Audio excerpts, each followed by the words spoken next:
ويجي بقى المجتمع المصري ينقسم نصين حول قانون الأسرة، ما بين نص يرى إن قانون الأسرة ظالم للراجل، والنص الآخر يرى إن قانون الأسرة ظالم للمرأة. في الحقيقة بقى أنا جاي أقول لك إن قانون الأسرة لا ظالم الراجل ولا ظالم المرأة. قانون الأسرة معظم أحكامه ونصوصه مستمدة من الشريعة الإسلامية وبالأخص القرآن الكريم، وكونك أنت أو أنت ما تعرفوش أو مش مطلعين على الشريعة بتاعتك ده لا يعيب القانون ولا يعيب الشرع. اقرا حضرتك سوره الطلاق والنساء وبعض مواضع الايات الاخرى في بعض السور الاخرى اللي بتنص على حقوق الزوجه نصا صريحا وحقوق الزوج نصا صريحا.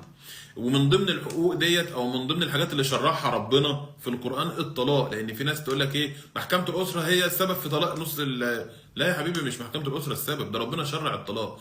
كون بقى ان احد الاطراف يستغل الشريعه او يستغل القانون غلط، ده عيب فيه هو مش عيب في القران. واللي بيظلم مش شرط يكون ست، واللي بيظلم مش شرط يكون راجل، لا الظالم ممكن يبقى راجل او ممكن يبقى ست. هنا اللي بيبقى ضميره ميت وبيستخدم القانون غلط ده بيبقى ظالم سواء ست او راجل. ربنا ما حرمش الطلاق ولا منعه، ربنا قال لك فامساك بمعروف او تسريح باحسان. عايزين صراحه اكتر من كده ايه؟ ربنا اللي امرك وقال لك وعاشرهن بالمعروف فان كرهتموهن فعسى ان تكرهوا شيئا ويجعل الله فيه خيرا كثيرا.